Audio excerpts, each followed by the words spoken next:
So I figured I'm going to do a separate video here to show you how I make my rabbit cages.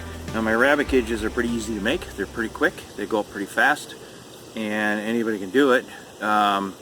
Just a matter of a few items. These are shelves that are 4 by 16 inch, so 4 foot by 16 inch. They're the Tough Me Rubbermaid ones. I don't know if you can see that. That Menards sells these.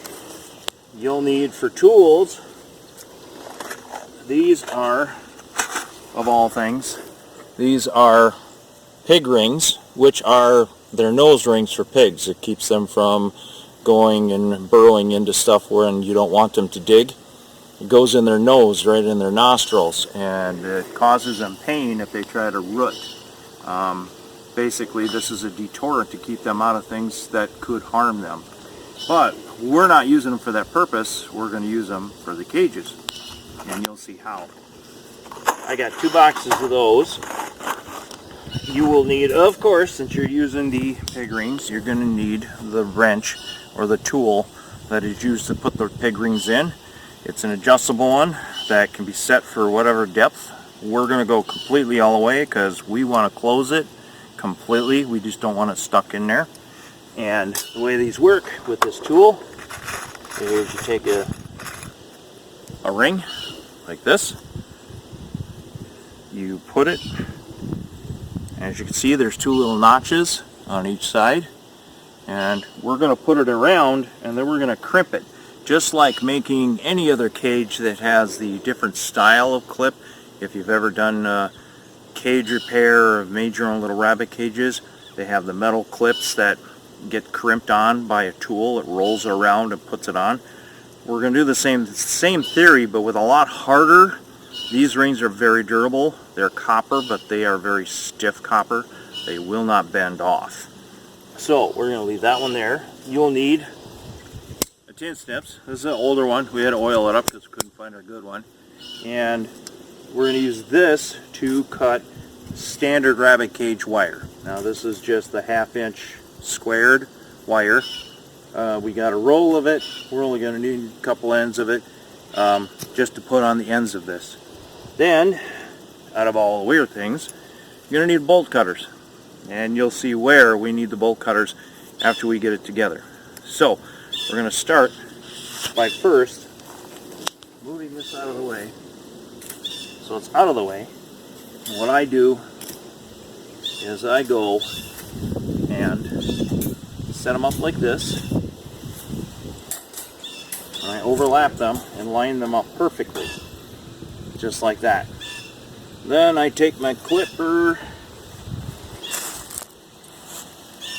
line up the ends so they're nice and even, put this around it, squish it down really good, take it off, and voila, it's held in place. So I'm going to go around all of these, and I'm going to put all of these rings in, one at a time, go down here, put probably about 10 of them in this side, and I'm going to roll it, and keep doing the same thing until the last part, and I'll bring you back at that point. Okay, so I am putting the clips on. If you come close, you can see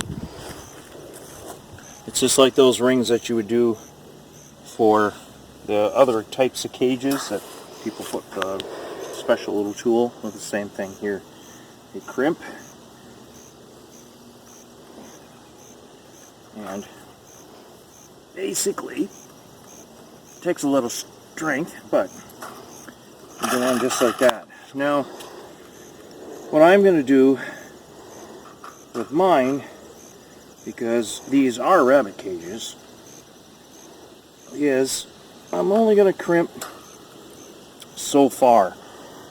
I'm going to go one more here and here. Maybe even back here, because this is where I'm going to put my door, and that is where the bolt cutters comes in handy.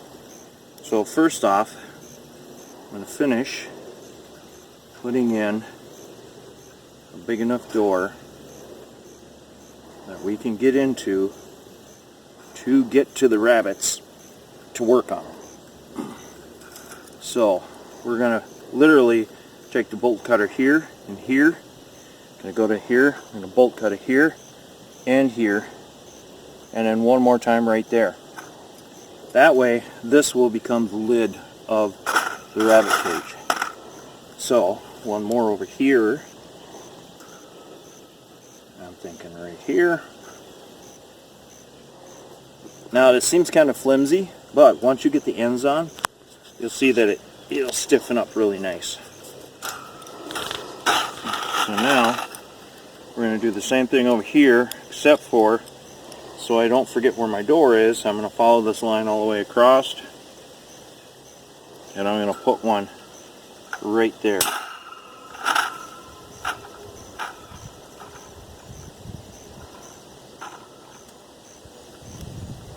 There we go.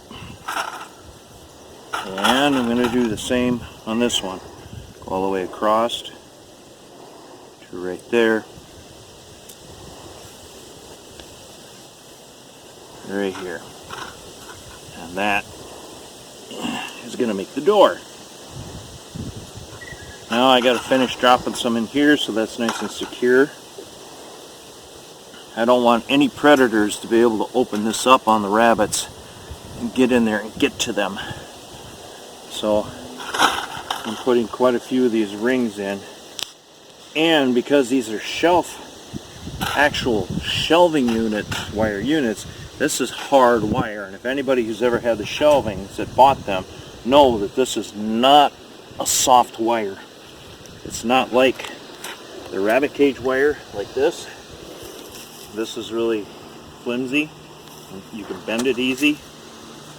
This stuff cannot. No predator is going to get into this to get to these rabbits.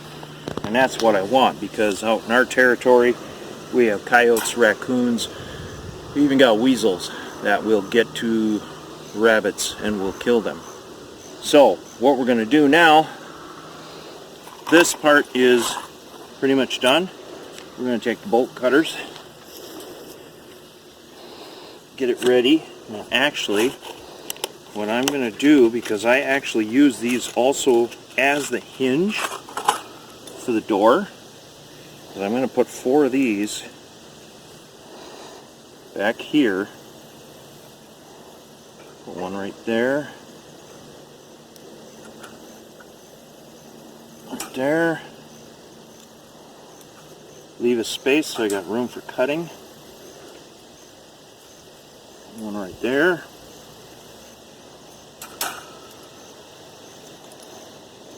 Take this.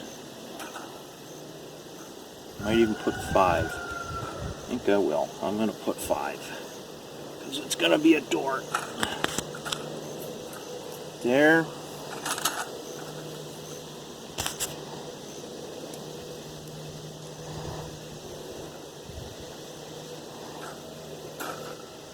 One right there.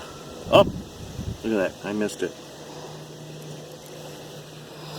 Blank shot. There we go. Let's see how that goes right there. Make sure I get low enough. Pull that together. There we go. Drop that dead one in there. And one in the middle.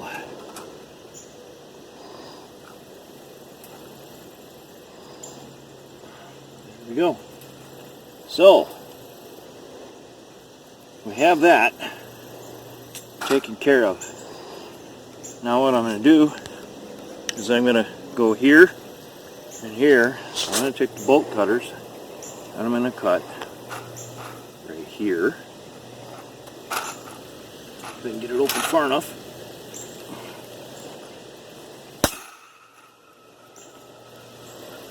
Nip him right here and try not to hit the other part of it, because that's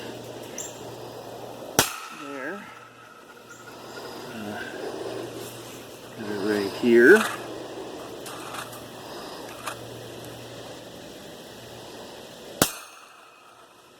Cut it right here.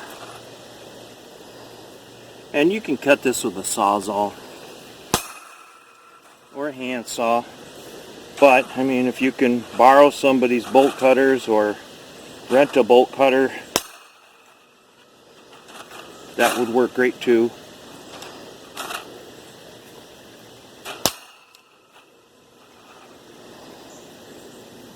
Now you don't want to cut in to this one because that's part of the other shelf. You only want to cut the part that's going to be the door.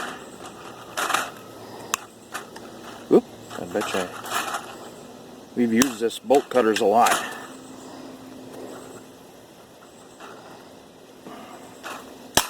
Right there. Okay, and then I think I've only got 2 more cuts, and that's the last ones back here. In between these two where I had pointed out. One right here. And one right here.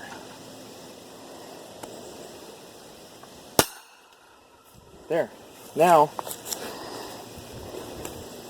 it's all set up for me. Ta-da. We have a door. Okay, the next thing we're going to do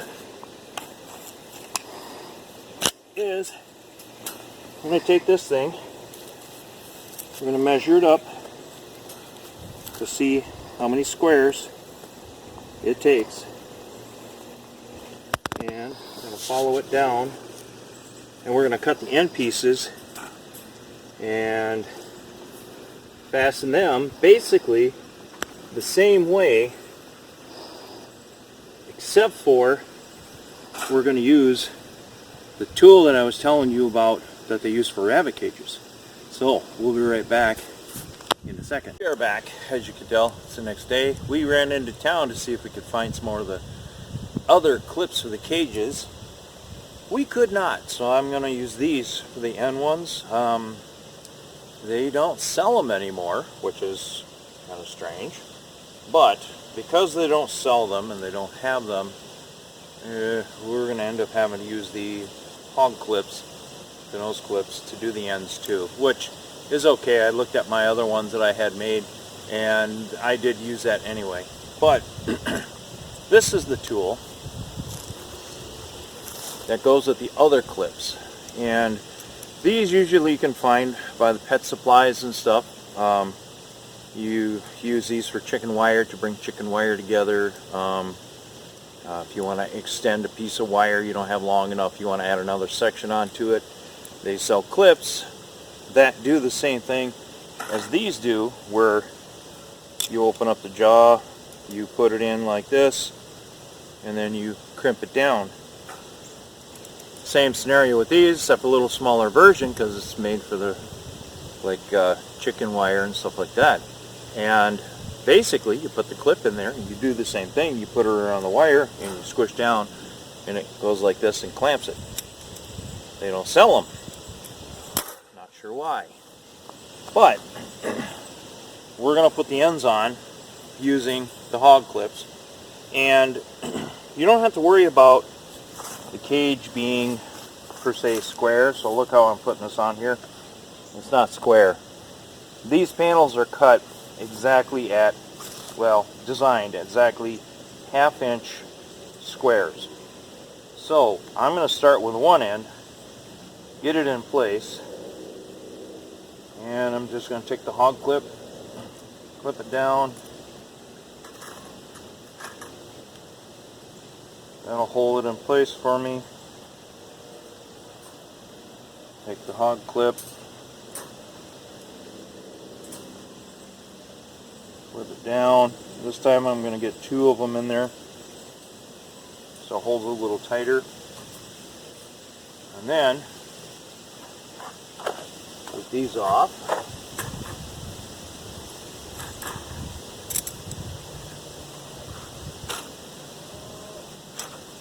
Make a little table in the grass. I'm going to roll it. Now I know this lid is loose, which is okay. And I'm going to put this down here like this. Take another hog clip, put it in the jaw, grab 2 at a time, crimp it up, and I'm going to keep doing this until I get both ends on, and that's going to be our new rabbit cage to go with the other rabbit cages which are on my cage holder that I did a previous video for. I'll finish this up and then I'll come right back and show you the final product. Okay, we are doing our last step. When we get finished with it, we're going to cut the notch in for the rabbit feeder, the actual food, and then these holes will work perfect for the water bottle. And as you can see, it squared it all up nicely because using the wire is square, half-inch squares, it squares your cage. So both ends are squared. As soon as I finish up with these clips, we're all done. So that's how I put together some fairly inexpensive but very fast put together rabbit cages. Join us again, hit like, subscribe with us, kind of follow us. It would be really nice to have you guys watch some more of our stuff. So until next time around, thanks for watching Meadows.